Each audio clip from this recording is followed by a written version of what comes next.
wafdiga oo horkacay wasiirka wasaaradda beeraha ahna kusimaha madaxweynaha maamulka koonfur galbeed mudane maxamed xasan fiqi ayaa waxa ku weheliyay wasiirka wasaaradda diinta iyo waqaafta salaadiin odayaal dhaqameed iyo sidoo kale waxgaradka ka soo jeeda gobolka Shabeellaha Hoose kuwa oo si weyn loogu soo dhaweeyay degmada lambar 50 ee gobolka Shabeellaha Hoose ujeedka wafdigan ayaa waxay ku micneeyeen dhaqangelinta heshiiska dhawaan lagu gaaray degmada Afgooye ee gobolka Shabeellaha Hoose ka oo ay wada saxiixdeen beelihii dhawaan ku dagaalamay Shabeellaha Hoose wafdiga oo si weyn loogu soo dhaweeyay degmada lambar 50 ayaa ugu horeen waxa halkaas ka hadlay gudoomiyaha degmada lambar 50 Cabdullaahi Cali Axmed Waafow koonfur galbeed khaasatan mudane maxamed xasan iyo mudane macalin barri dhammaan salaadiinta odayaasha waxgaradka aqoon-yahanada waxa farxad weyn u ah maanta inaan la kulanno ama aan soo dhaweyno la qaybsanno soo dhaweynta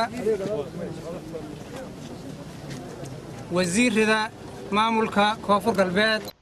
intaasi kadib ayaa wasiirka wasaaradda beeraha ahna kusimaha madaxweynaha maamulka koonfur galbeed maxamed xasan fiqi waxa uu ka hambaliyay sida loogu soo dhaweeyay degmada lambar 50 dhammaan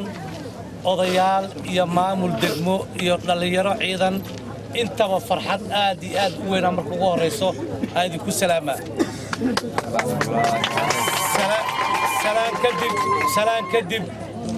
salaan kadib farxadda iga badatay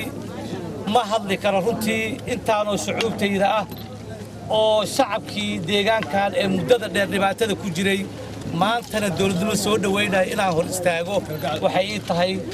reyn aad u weyn waxaana rajayn doonaa haddii Ilaahay raalli ka noqdo imaashadeenna inaan ka faa'iidi doonno wax badan aad naga faa'iidi doontaan